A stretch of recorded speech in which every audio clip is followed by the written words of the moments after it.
Welcome to the Setting Trick. Hoffer, founder of Tricky Bridge. Thanks so much for having me. It's a pleasure. You are doing the Lord's work, as my friend Catherine Wharton likes to say. I've been praying, not literally, but I've really been wanting an app that I can point people towards, where you go to this app and it'll teach you Bridge. You don't need anything from me. All you need is like the app. And that's a huge thing for the game to get it in the hands of the next generation. Love to teach Bridge, and I am always pitching it to my friends. When they ask, how do you play? The response is often, do you have 5 sessions we could set up? So I just thought there's got to be a better way. And it seemed like Bridge could really use something free and interactive that would at least get them off the ground. Like, we're not creating intermediates, we're really just turning beginners into newcomers. But yeah, that's the idea, is just to give them some way in that didn't seem to be there before. And looking at your LinkedIn profile, you left your previous job in, I think it was March of 2018. Did you do that? Did you already have in mind that you were going to create a Bridge app, or was it something that just came up after? I wasn't sure. I left for other reasons, but pretty soon after leaving, I thought, if I'm going to do this, it's probably going to be now or never that I make this app. And it just seemed like the right time. It had been in my mind for a couple of years, but that was really when I started writing down ideas and figuring out, how do I build a team? Is this going to be good enough that I can actually make it and feel confident that it will do what I want it to do? So it really started in earnest after I left my last job as a publisher, as a games publisher. And it just took off from there. And what iteration of it is this? Did you start and stop before? You said you'd been thinking about it for some years. Yeah, this is basically the version that exists now. That was the start of this iteration. I had mostly been thinking about what kind of lesson plan we would need to have, and just started playing around. I have a friend who's also a game designer, and started playing around with different ideas of like lesson length and order of operations and things like that. And slowly it all came together. One of my specialties in game design, I'm a game designer by profession, working mostly in iPhone games and web games, and do a lot of tutorial design, which is onboarding design for other game genres, word games, puzzle, strategy, whatever. And I knew I just wanted to apply that experience to Bridge, because the principles all apply: clarity, ease of use, user experience, and reward structures. So that all started early 2018, put together the initial lessons, and just started to prototype and iterate. So we did a lot of testing with the first 6 lessons before we really decided, okay, this is the way to do it. And now we just have to pump out the rest of the 37. So there are 37 lessons in the free beginner module? Yes, there's 37, which really aren't enough. There really needs to be more. We're teaching you the very basics of play, and then the basics of bidding, and then the very basics of standard American bidding. So you're learning things like high card points and why it's important to have an 8-card fit in a major if you can find one. You're not learning any artificial bids yet. I would love to. We've actually written more lessons. We just haven't implemented into the app yet, because it takes a long time, and it's a lot of programming, and it's a lot of art. So we have more that we'd love to do. But right now, there is a little bit of an abrupt jump from the end of lesson 37 to Bridge, to duplicate full tournament Bridge. We have a practice mode that they can experiment in after their lessons or during their lessons. We encourage them to play around. We have a cheat sheet, which is like an interactive convention card that explains a lot of the bids that we don't teach, like transfers and Stamen and such. But we're not teaching them all of those bids yet. So I would love to do updates in the future that actually teach more of that, so that we have a smoother transition from learning to swimming in full Bridge. I hope we can add more lessons in the future so that we teach more of the basics to have a smoother transition into full Bridge. So I have gone through, I think, the first 9 modules in the beginner. And I thought one thing that was cute, I thought, was that how you introduced the dummy. Oh, yeah. Your partner short circuits. And you have to play his hand for him. So it seemed logical to introduce it through a storyline element. Yeah. Yeah, we try to do more of that. A storyline right now is really lightweight. It's just like a cute narrative frame. It's really not meant to be the driving force of the lesson plan. It's just one of the things that are helping pull you forward a little bit, providing a little bit of engagement scaffolding to make sure you're having a good time and the presentation is compelling. But that's one of the only cases where we actually linked the storyline to the actual lesson content. I'd like to do more of that because it makes it more seamless. But yeah, that was the idea. I also just discovered that Tricky taught the two people who are mockingly saying that they'll come back and play against us when we can bid a grand slam. So yeah, there's supposed to be this whole backstory to the robots' lives and these sort of soap operatic relationships between these bridge playing rival robots. So there are more characters that get introduced later in the lessons. Basically, every 20 lessons or so, you enter a competition, which is where you go to another bridge club and play against the proprietors of that club. And some of them are robots, some of them are human. You play against some Brooklyn hipster bots called Bridgesters at lesson 20.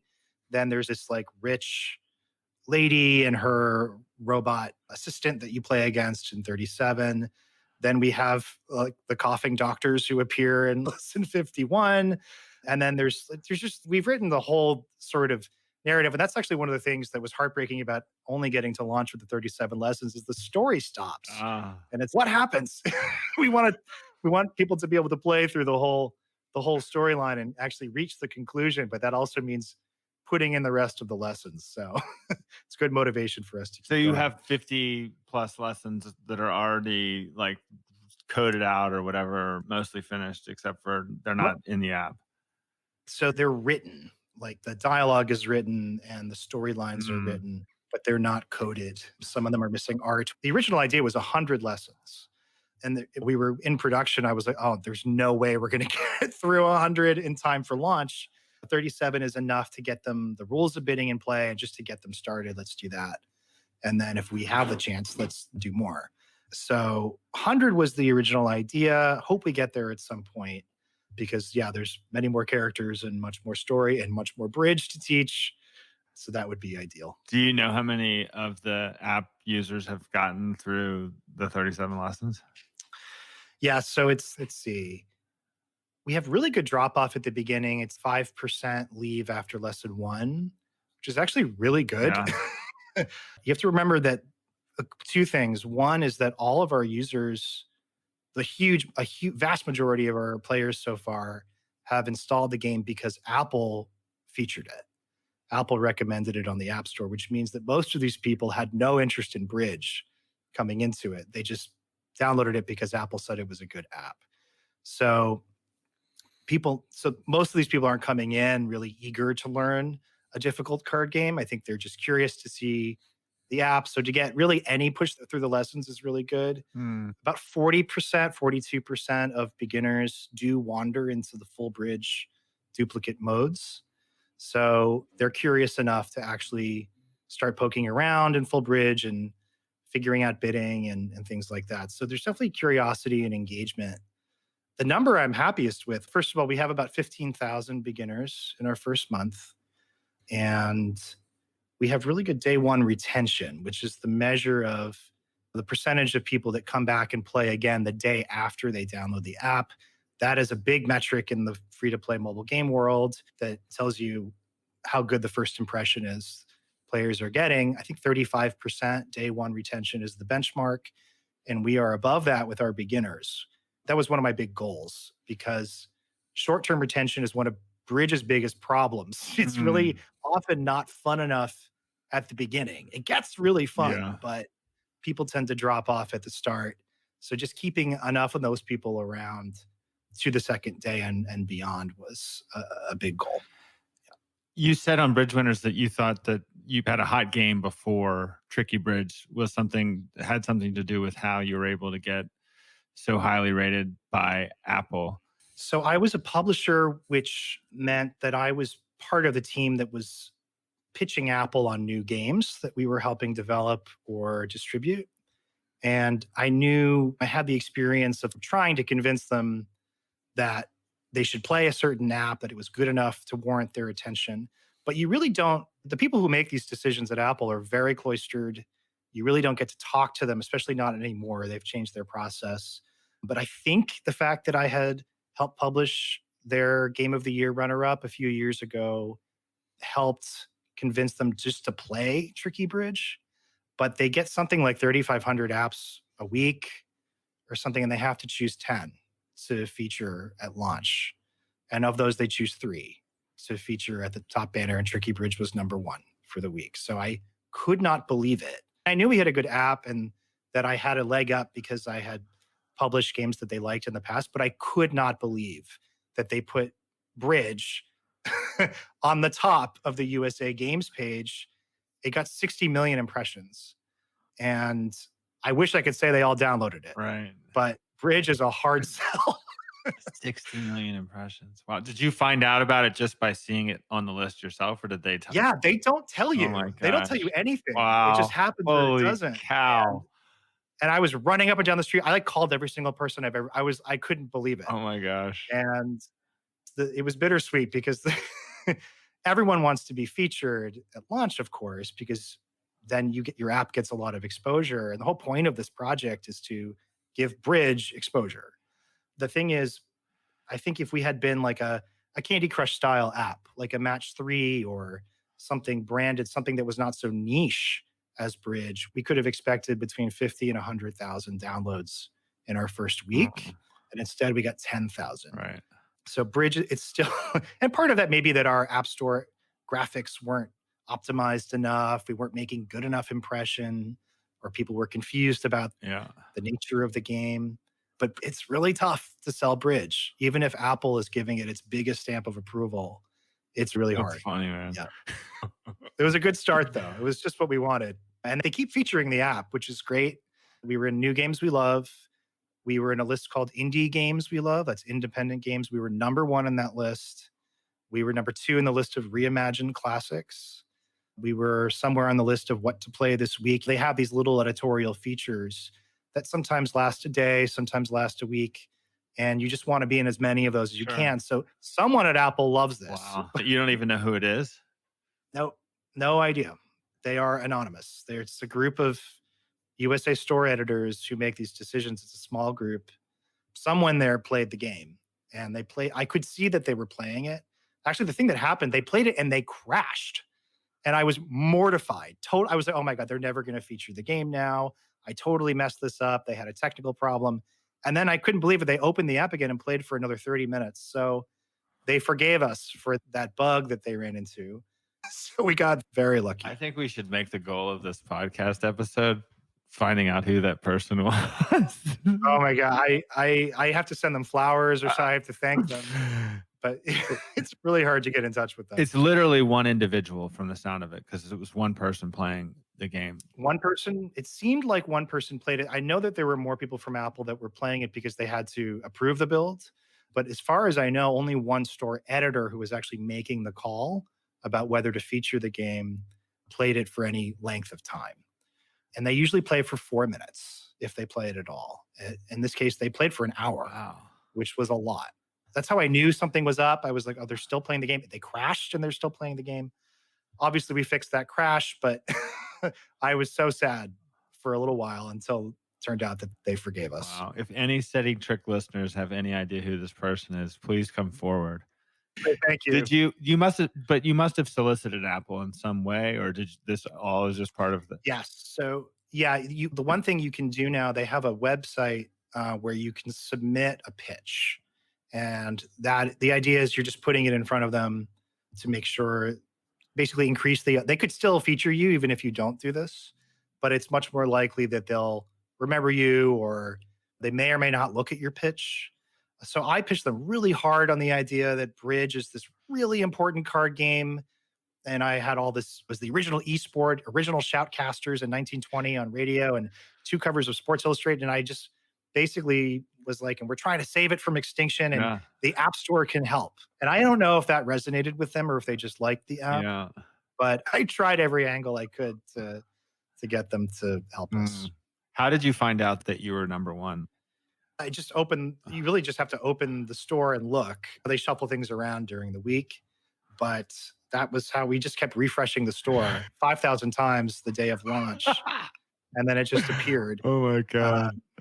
And it was North and South America. I don't think we were featured at all in Europe Yeah. because we are not localized. We're not translated yet.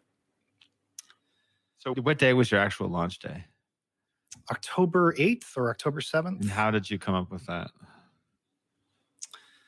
I was just estimating how long it would take to get through our 37 lessons and finish the duplicate portions and the robot AI.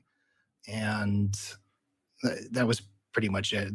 The other thing was that there was a launch of Apple's new operating system that was overlapping with our original launch date. And that turned out to be bad because Apple won't feature you much when it's trying to feature its new operating system or a new phone or something. So we pushed back a couple weeks just to be safe. Wow. We put in a couple of the new features from the new operating system. Like we have a widget that I don't think anybody uses, just to try to show that we were using all the new Apple features. It makes it more likely that they'll support you. It was fun to put in a widget and other little things like that. And yeah, but there was a lot of effort, a lot of focus, a lot of anticipation around whether we could get that featuring from Apple. Yeah. When did you think, when you started the project in April of 2018, when did you think, what was your initial launch target? Oh, like a year and a half. I've been in this business long enough that I should have known better. I really thought, oh, we'll just template the lessons and then crank them out and it's going to be no problem. And first of all, team was part-time and that made things a little slower. I was working part-time as a consultant on the side. So we were not, and we're all remote, even before coronavirus was forcing us to be remote. No one was in the same room together. We were going pretty slow for a while. But yeah, it definitely took longer than I really thought it would. It always does.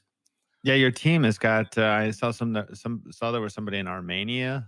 Yes, there's people in Armenia, there are people in Sweden, Ukraine, and then in the US, there was a couple people as well. And then Rodney Ludwig, who's the creator of the AI engine, is based in the US as well. What's the name that he competes under in the World Bridge Computer Championships? Meadowlark. Meadowlark. So they won the World Championships in 2000. And then he, I think, stopped working on it for a while. He's been on and off on that program for something like 40 years.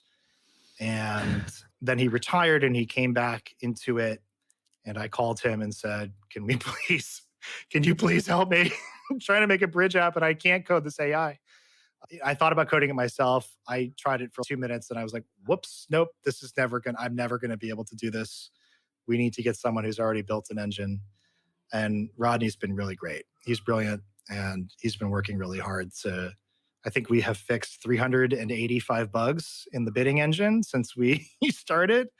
So it's been a lot of work and we're still fixing and optimizing and we'll keep doing that as long as we can. What made you choose Rodney's? I was hoping to work with someone in the US just to make it easier. And it just seemed like it would be a good match. And he was honestly the first person I called. And when he said yes, I just said, okay, search over. We've got our AI. Let's just do this. And yeah, that was pretty much it. It all went a lot easier than I thought. There aren't that many really good AI engines in Bridge. They're so hard to code. They take so long. I was the only spectator at the World Championships for Computer Bridge. And when they were in Orlando a couple of years ago, it was just like me with a foam finger being like, go USA. And all these other guys were like, who is this person? Oh my God. Why is he here? Was Rodney the only the only American? Let's see. No, I don't think so. BridgeWinners wasn't there. I don't remember. It was just me. I was so out of place, but I was totally fascinated. It's just this room of these people are just sitting in this room in front of their, they're silent.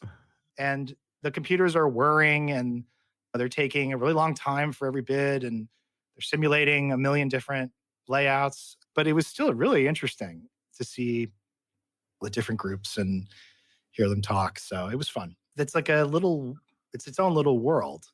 They all know each other. And I don't know. It was just interesting to observe for a little bit. But yeah, working with Rod has been really great. So we got really lucky with that he was on board. Were you already on board with him at the event, or did you go to the Yes. event looking to? Yes, we were already working together, and I was going to meet him in person for the first time and support him. And yeah, that was the idea. So I have a couple questions here. Our crack intern, Michael Zhu, did some research on you. And I know that you joked about this, Yes. but he did discover that in your ACBL playing record, he only discovered a total of 6 sessions. Mm-hmm. So do you not play a lot of actual duplicate, or? I've certainly played more than 6 sessions. So I'm an intermediate. I'm definitely the worst bridge player that's ever been on the show. I have been playing for 30 years, but it was never part of my social life. And I would try to get friends involved. Occasionally I would get a friend to really take it seriously, and I would drag them to a newcomer event at a national. We'd have a great time. But mostly it's playing duplicate when I visit home. I play with my parents at a local club. I played one knockout. I'm never going to be a star player. I love it. I talk it up all the time. But my contribution to bridge is definitely going to be more as an evangelist than as an amazing player. I would love to play more, though. My dream is to be able to have my social life include bridge a lot more often.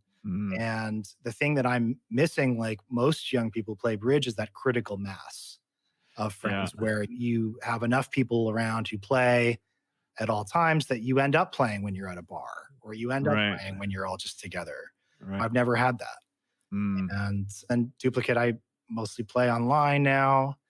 Even before coronavirus, I was mostly, playing here and there online. So it's been a while since I've been in a club. Yeah. Do you play on Bridge Base? Yeah. I play on Bridge Base. I've played on Fun Bridge. I've tried a bunch of the different services. They're all great. The thing that Tricky Bridge is trying to do is just help create a new audience, not for me, then for them, just for anybody. Just the goal is just to get more people into the game generally. And I found that there is a lot of great stuff, both educational material and just opportunities to play for people once they knew the rules, and very little for people that were really just starting out. And that was the gap that we were trying to fill. Especially because the very beginning of the game is so important. That first impression is so important. And bridge it's so hard to make fun quickly. It's not the steep learning curve. There's plenty of complicated European board games with 50-page rule books that are really popular right now. But those games tend to be more fun to learn than the very beginning of bridge. And in those games, you create a sense of mastery that starts to accrue more quickly than in bridge, where it takes a while before you really start to feel it click. So anyway, that was the idea, is just to try to make it fun as fast as possible. And that's an important part of any free iPhone game anyway. The players have nothing invested. They will leave the second they are bored, confused, or overwhelmed, and they will never come back. So there was a huge amount of time spent iterating on the first 6 minutes of the game. How did you decide to do it as a bot? Where did that happen in the process? Because it's a bot called Tricky Bridge. I always enjoyed Robot Bridge, and I was like, I know we're going to have robot play. We're not going to start with synchronous multiplayer human bridge because it's very high pressure for a new player, and we can get a lot more adoption of full bridge, I think, if we use robots instead. And I thought, okay, if we're going to do that, let's give them personalities and storylines just to make them a little bit more charming than your average robot with a vacant stare. So that's where that came from. And I'd always wanted to see bridge robots with personalities. I've been playing with them so much. So now it just seemed to make sense for the game. We should play on BBS sometime. Sure. I'm terrible. You're gonna have an awful time. No, come on, man. That's not the attitude. All right, you're right. It's going to be fun. No, I'd love to. I play with my dad sometimes on BBO. I really need to get back into that club play. I sort of have just been away from that world. Bridge has been on my mind nonstop for the last 3 years, Yeah. but I haven't been in the community much. Right. So I do need to get back into it. Yeah, because there'll probably be a lot of word of mouth. You'll get the chance to interact with, I'll be one-offs, but hey, yeah, I started this game, Tricky Bridge, because I'm pumped. Like I've told a bunch of people about That's this, great. and it's solving a problem of mine for sure. Hey, thank you for spreading the word. Before COVID, we were going to go to Montreal. We were going to go to the NABCs and set up a booth, and we really try to spread the word ourselves. Yeah. Without that possibility, I'm restricted for Tricky Bridge. The next thing we need to do is test out things like Facebook ads and ads inside of other mobile games. The traditional way of scaling up the audience size for any mobile game is to run these digital ads. And we need to test those out to see if we can do that as one of our sources for new players. And then, of course, more grassroots stuff to try to get word of mouth going for the game. Do you think this is something that can be lucrative for you, or are you just doing it as a lover of Bridge? I would be very surprised if this ever became lucrative. The revenue goal is to earn enough really from the duplicate players that we can keep paying for the servers so we don't shut the game down. And ideally enough that we can keep paying a team to do ongoing development. The goal was never that. The goal is always scale for beginners because the lessons are free, the app download is free, the practice mode is free, it's unlimited, it's full Bridge. There's no pop-up ads in it. The goal is always to create this perfect user experience so that we give the best possible impression of Bridge to a mobile audience, a young mobile audience, really all ages. We have to earn some revenue, and the only way that I was willing to do that was by charging for the duplicate modes, really the tournaments, so that the experienced Bridge players could essentially subsidize the free education of the beginners. That was the general idea. I would love for it to be, if we can earn enough that I can actually keep working on this full time, that would be ideal. That remains to be seen. We'll see if it goes well enough. Yeah, in some respects, it seems like maybe you had your big shot with the Apple featuring. I wonder if it's possible for you to get back up to that level of like new potential engagers, or maybe it's like the Superhuman idea. I'm a Superhuman email client, which I love. If you have a Gmail email, I highly recommend Superhuman. But their deal is they like have a waiting list. So they're looking for people who are going to be like candidates to use Superhuman. And maybe there's something about the word of mouth and the Bridge community spreading the word to like the right candidates will be a lot higher hit rate than what you saw with Apple. Yeah, no, it's certainly a possibility. The main way that we would scale is most likely by working with a publisher, like the one that I used to work for. They're basically really sophisticated digital marketing agencies that not only create the ads and optimize and run them, they pay for them. And then they take a cut of the revenue that's earned from players who click through the ads and play the game. That is my next step for giving a try to ongoing installs, to really just keeping up that stream of that fire hose of new people coming in. But yeah, I'm open to anything. It's going to take a lot, and it's probably going to take a lot of luck to really give it the blast off that it needs and to make it sustain over time. What can you tell us about working with the ACBL Education Foundation? Oh, they've been absolutely great to us. So I pitched them on the app in March. They let me talk for an hour. They turned around really fast and gave us this huge development grant, which let us finish the lessons.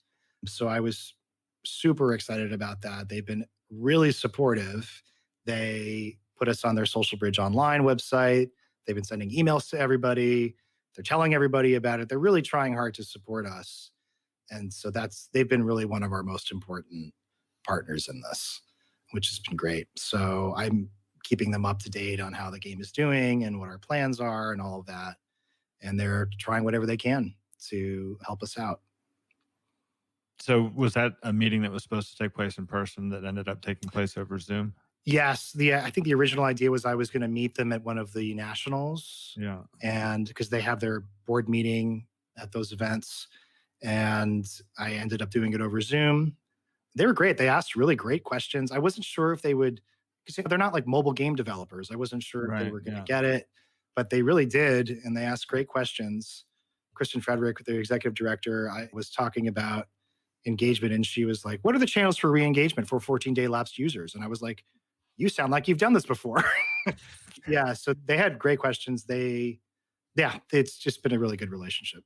Did you reach out to them initially? Yes, yeah, I sent a application for a grant, and obviously what the grant supports is just the free educational stuff. That's what all the grant money goes toward, is production for the beginners. Yeah. Hmm. And that's what we had left. I'd purposefully done the tournament stuff first and left that for the end in case they would end up supporting us. So that's how it worked out. And is the AI, like I've gone through, the first 9 lessons on the site, is the AI involved in at that point? No, it's not really involved at that point. Those lessons, especially at the beginning, are highly scripted. The AI is really mostly for the duplicate modes and for the practice mode, which you unlock as the lessons progress. And then once you finish lesson 20 and you understand what the bidding is, the practice mode becomes full bridge with the full robots. So it does become, the AI does become a big element there, but it's not a big element in the early lessons. If you were going to speak to our listeners directly, what is the thing that our listeners can do for you as a call to action? It's really, if you know any young person that has been on the fence about learning bridge, but might be even a little bit open to it, tell them to download Tricky Bridge. It's free on the App Store. That's all you have to say, and a young person knows what to do. They do have to have an iPhone or iPad, because we're not on Android yet. But if they have one of those devices, just tell them to download Tricky Bridge and give it a try. It's free, and we'll try to do the rest.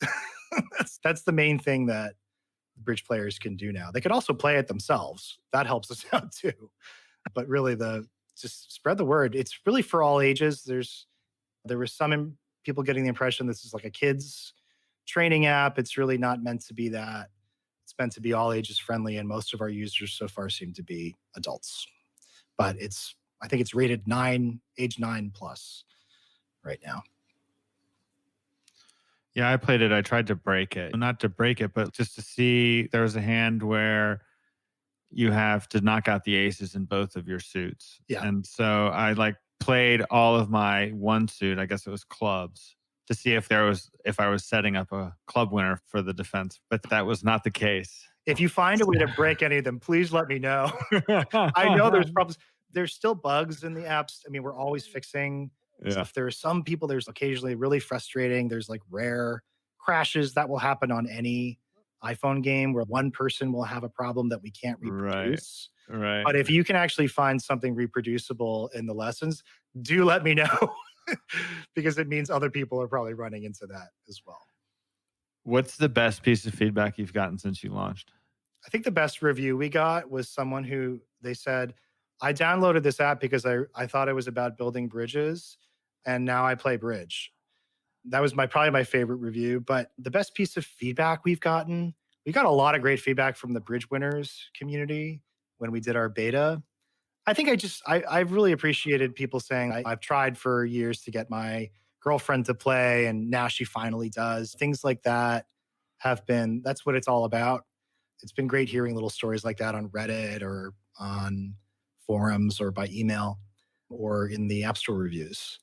I'm trying to think of what feedback we got that was super helpful. Oh, you know what the most interesting piece of feedback we got from the duplicate players, from the BridgeWinners, is originally we have all these rewards that you get for completing the lessons. You unlock these packs of cards and card backs and things like that. And the duplicate players hated it. They were like, this is too much like a video game. I don't want any of these rewards. I don't want experience points. Stop it. And so we actually changed it so that you do get all that stuff. It just doesn't appear in front of you. You don't have to suffer through the animations. You just go on to the next hand, which they're like, we just want to play bridge. We don't want silly rewards. So those rewards are still there for the beginners. but they're not a part of the duplicate experience. My friend Nabil Edgerton said that he'd like to be able to skip through a lesson if he. Yes. Yeah, especially for the advanced players, we should probably put in a button that just lets you unlock all of them so that you can go through. Right now, you are forced to play through. And part of that was a sneaky way. Like we have certain rewards that you can only get by completing certain lessons. Yeah. And it was a sneaky way to force the advanced players to play through the lessons to see how effective they were, hopefully, and be more likely to spread the word to the beginners. Right now you're only available on iOS. How much of a commitment is it to get it on Android? It's a sizable commitment. We are built in the Unity engine, which makes it a lot easier for us to port it to Android. But there is a bunch of work that has to be done to do that. And I am still prioritizing. Should we be fixing bugs before we do that? Should we be rushing to Android? Plenty of people have asked for it on Android. I'd love to do that. It will depend on how the next few months go and whether we'll have the resources to keep that level of production going. Yeah. So what is your funding status? What can you share about your funding status right now? We got our grant, which allowed us to finish the game. And now the next step would be that publisher partnership where they would be investing a bit in not just the marketing, but potentially also in ongoing development. And we would really need that to keep going. We're doing fine in terms of being able to pay for keeping the servers up and keeping the game in shape. But to have a full team doing ongoing production, we would need some help from a partner. How do you end up with teammates in Armenia? So I was consulting on another video game and they had people on their team that were Armenian software engineers. So I was working with them. And when that game got sold, I asked if I could just scoop them all up. And they said, sure. So that was how that started. And then they pulled in more people themselves. And that was pretty much it. I just happened into them and they were great. They've been really great. So how many people are on your team, would you say? I think about 14 people have worked on this game in some capacity. We had a few artists who were temporary contractors. The core team is about 5 or 6 people, including Rodney on the AI and one art director and a few software engineers. But I think about 14 people probably have worked on it in some capacity. What would you give yourself if you were grading yourself on the entirety of this? What would I give myself? I'm pretty hard on myself. I'd probably give myself, I don't want to sell the app short and be like, oh, C+, don't play it. Yeah. Because it's good. It has good metrics. The per user metrics are really good. People really like it. It's doing a job that I don't think is done in any other digital product. And I was really happy about the App Store featuring. So I'd say, I don't know. I'd say A, for getting it done. Yeah. That's big. B+ on that could go to an A if we added more lessons to make the experience more complete. But we've got that retention. So that was really the goal. That's probably how I would grade myself, is through those core metrics. Engagement. The users have given it a 4.8 out of 5 on the App Store. We'll see if we can keep that up, but it's a good start. Have there been any gut punches in this process of launch or pre-launch? You mean like really bad moments where I thought the whole thing was going to cave in? Oh, yeah. Absolutely. Before Rodney signed on, I was thinking about trying to code AI or how we would get the robots going. I was feeling awful. There was a point where early on in the lesson iteration, I didn't like it at all. And I was like, what am I doing? It's never going to work. Watching Apple crash when playing the app was probably my worst moment. Because so much had led up to that. And then just to have them have the app closed in their face was just absolutely mortifying. But other than that, it's been surprisingly smooth. We haven't had any really bad shakeups in the team. We didn't have any technical disasters that really set us back. I'm really grateful that we were able just to hold it together, and especially with the foundation's help, get it done roughly when it seemed like it roughly in time. And so if I had to do it again, I don't know. I'm not sure what I would change. I might do even more testing with a wider array of audiences. I tried to do a lot of play testing, but you can always do more. How did you know that the person at Apple was playing the game? I was monitoring. We can see in our charts that there's someone there. We don't see personal information like your name we don't see any of that.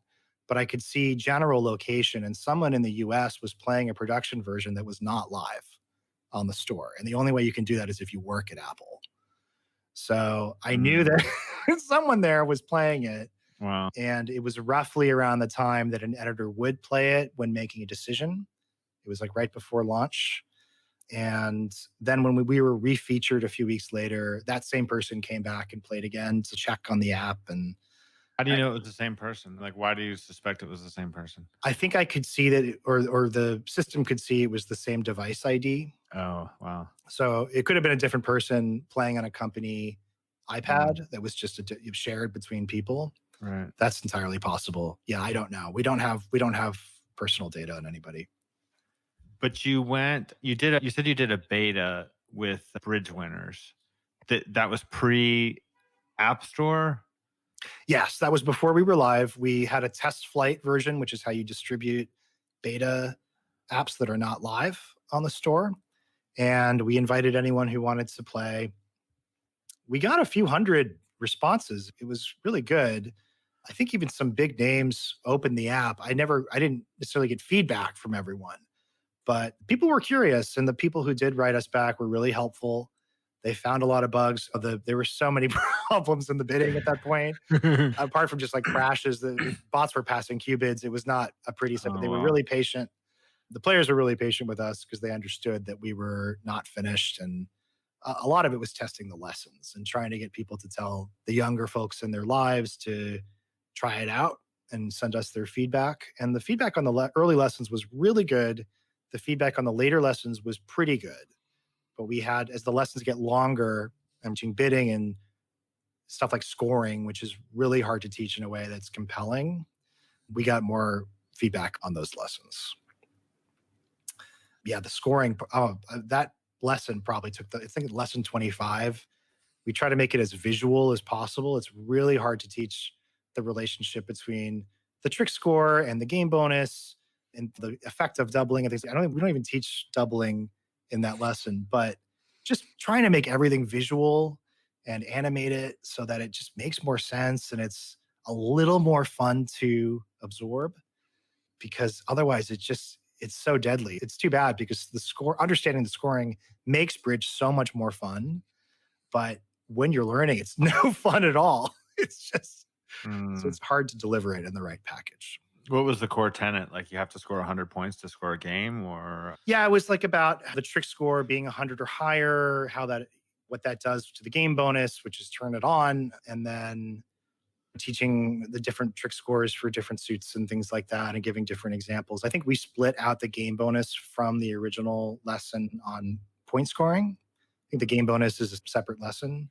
And then we try to weave that into understanding why you would bid a game level contract, how you know to bid one. Just talking about it now, there's so much more we have to teach. It feels like we're just scratching the surface, but that's the idea. Is there are a lot of resources out there once you get the rules. Right. And I just wanted to provide those rules in a package that more people could enjoy. So it sounds like your dad is a ACBL member. Yes. And your mom? They are both ACBL members. They played fairly frequently. They're not experts, but I really enjoyed going to the clubs with them and the occasional tournament. And they really got me into it initially. What's your BBO screen name?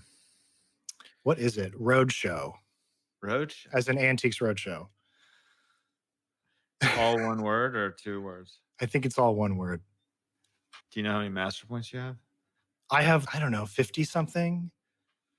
I have some gold points from when we won the one knockout tournament I was ever in. I really enjoyed that tournament, not just because we won. I really love knockouts. I want to do those again. Yeah. But I need a team and I need to be better at bridge. Someday I'll up my game. Have you listened to any of the other episodes here on the setting trick? Yeah, I've listened to pieces of a lot of them. Yeah. Do you ask because are you asking if I understand what people are talking about in the I was thinking, I'm thinking like I've been wanting to have a setting trick tournament like for a while. And then I was thinking that if we played in the, like Walt Schaefer is the episode that we just published last week. Mhm. And Walt runs this game on BBO, which we call the Schaefer game, but he called it his star game. But it gets played like Bob Hammond and some Hall of Famers used to play in it regularly. Now they play in it more sporadically. But I'm just wondering what would be a good, if you and I were to play together as a partnership, we could just play in an ACBL speedball.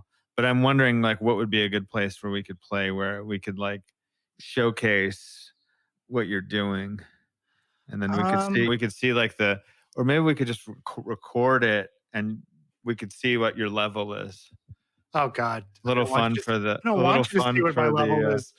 A little fun. Too long. No, yeah, whatever. I would do it anything. I'm not sure if I'm really the selling for tricky bridge. If my bridge skill is definitely not the selling point. Yeah, but you have a passion for the game. Yeah. You call yourself an evangelist. So that's something that resonates with me, and I'm sure a lot of bridge players would share your story. Yeah, no, that would be really great. Yeah, anything. I would participate. We definitely, yeah, more events. We're talking now about streaming, bridge streaming on Twitch and YouTube. And I know that bridge is still looking for the right format for that to make it compelling to a wider audience. That's something I've been thinking more about. That's something I would feel comfortable doing because I could be the connection between someone who's a lot better than me and the people watching who are just wrapping their heads around it. I'm pretty good at talking to the newer players and helping them understand the thought process. Yeah. But whereas then we would also have an expert who's much better than me, who's there dishing out all the super deep and interesting reasons why they make the decisions that they do. Something like that. I don't know what the perfect format is, but we haven't really started experimenting with it, but it is important. You see how many other games have benefited so much from being fun to watch on streaming. Bridge, I don't know. Maybe there isn't the perfect format. We don't have our version of speed chess with a grandmaster. I don't know. It could mean we just need different personalities to give it a try, or we need a different format. I don't know what it is, but I'm curious to experiment with it and give it a try. What else? So you were on a TV show? You were in I used to moonlight as an actor in the old days. So I was a co-star for one episode of Ugly Betty, if you've ever heard of that show. I've heard of it. Yeah. I play the Ralph Macchio, the Karate Kid's accountant in that episode. That was my big role. Was this an LA thing or a New York? No, it was in New York. I was living in New York. I think I was in graduate school, and I would basically, as an actor, I would do TV commercials for extra money. Yeah. And I just happened to get an audition for this one part, but it was a lot of fun. I don't really do that anymore. I saw you're a Yale graduate. Yes. What was your experience like? It's a school's got a great reputation. They had a little bridge club while I was there. It was really little though. Apparently it's doing much better now. My product intern, Reese Koppel, who's the former king of bridge. Yeah. He is the Yale bridge captain now. And I think he's done a fantastic job of getting a lot more people into bridge at Yale, which is really great. I think he's basically created a team of duplicate players by himself.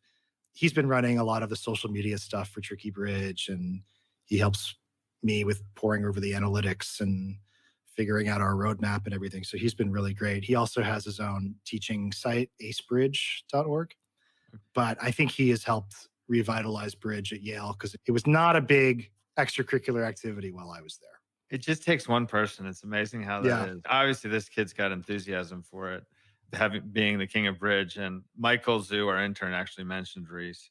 How did he come on the Tricky Bridge team? How did he? I think he just reached out to me, and I was looking for someone to fill that role. And he was like, I'll do it. I'll do anything. And he Wow. was great. He's really smart. He's a really good bridge player. He's really into promoting the game.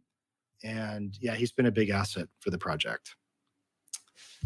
Were there other names than Tricky Bridge, or how did you decide on the Tricky Bridge? The name of the app.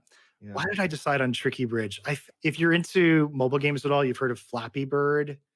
And there's a lot of games. Okay, so this was the super viral little tiny casual game that one person made, and it got downloaded like 500 Brazilian times across the world.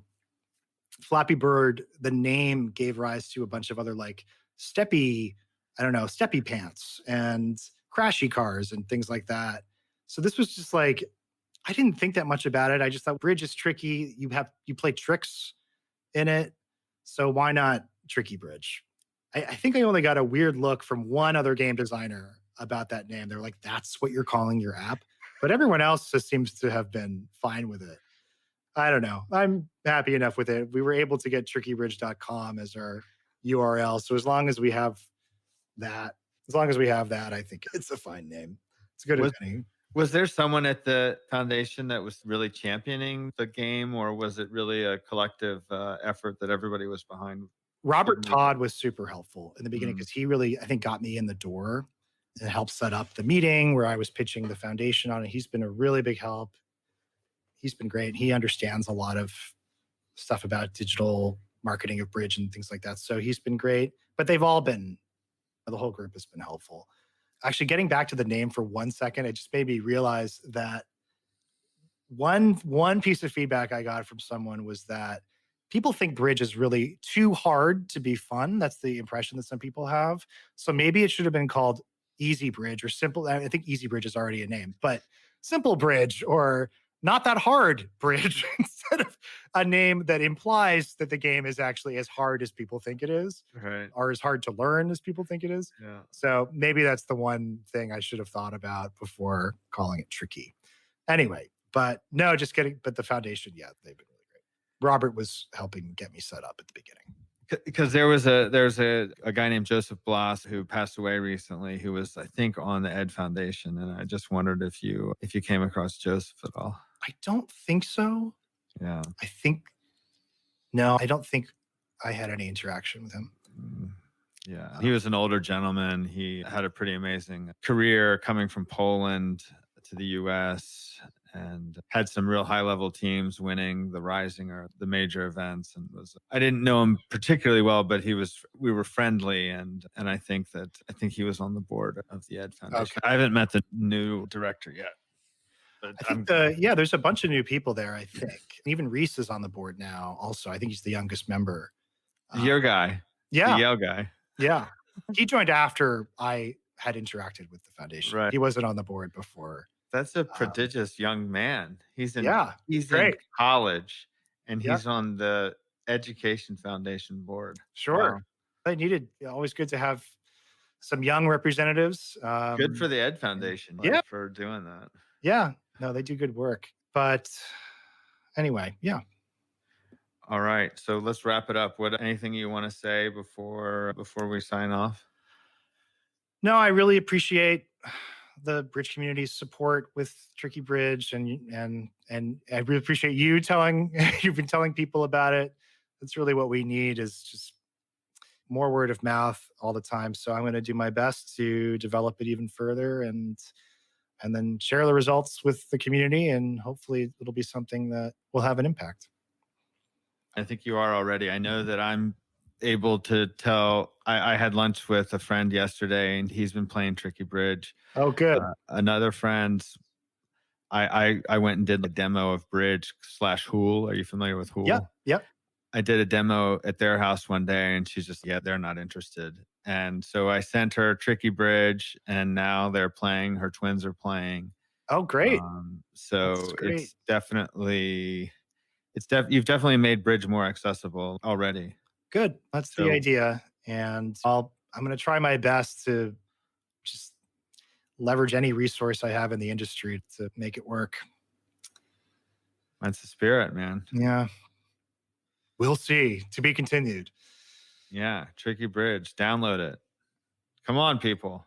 Download it today. Download it today. Tell your friends. It's free. So did you listen to you should listen to the outro for the Crystal Lincoln episode if you haven't already. Oh, I thought I listened and I didn't. Did you mention Tricky Bridge in it? Yeah. In the outro. And after the I thought session. I listened to it and then I maybe I did it in Tom Car. No, I think I did it on Trick. Anyway, I don't know. I definitely did it on one of them. You got to listen to all the episodes now. Okay, I'll have to listen to all of them. Okay, I'll be right back. I'm going to go listen to all of them. No, thanks for mentioning it. Yeah, dude, you're solving my problems. That's how you get love here on the Setting Trick. Okay. All right, man. It's been fun. I'm going to follow up with you. We're going to play Bridge Online sometime. Okay. And let me know. And introduce me to Reese too. I'd like to meet him if you. I will. Okay. All right, fellow bridge lover. Yeah. So Scott, thank you so much, man. It's been fun. Thank you, John. Thanks again. After listening to the Tom Carmichael episode, my favorite listener told me that I didn't really explain Double Dummy very well. There might be listeners who don't know what I'm talking about when I was talking about the film. So Double Dummy is a documentary feature film that we started making in 2012 that chronicles the USA 1 under-21s teams play in the 14th World Youth Team Championships. And we had a festival and NABC premiere in 2017. And frankly, the film didn't really take off in the bridge community or beyond in the way that I had hoped when we started making this movie. One thing that Scott and I have in common is a passion for evangelizing the game of bridge. We are recutting the film. I'm really excited. We're working with a story consultant named Karen Everett, who's helped me see some of the reasons why the film didn't take off in the first place. The 86-minute version is no longer available for purchase or streaming. If you bought it previously, you still can access it through Vimeo, but it's not open to being purchased or streamed by new customers. And that's a decision that I made because it's just not, I'd rather people wait until we have this new cut, which I think is going to be a lot better, a lot sharper, a lot snappier. Our goal is to make a great film that will complement the work that Scott is doing in bringing new players to the game of bridge. If you want to learn more, go to doubledummymovie.com, sign up for our email update list. There's a new-ish trailer there that's about half as long as our previous trailer. We've gotten a lot of compliments on the trailer, and we want to make the feature live up to the promise of the trailer. Check it out. Thanks for listening. There'll be a quiz on our website.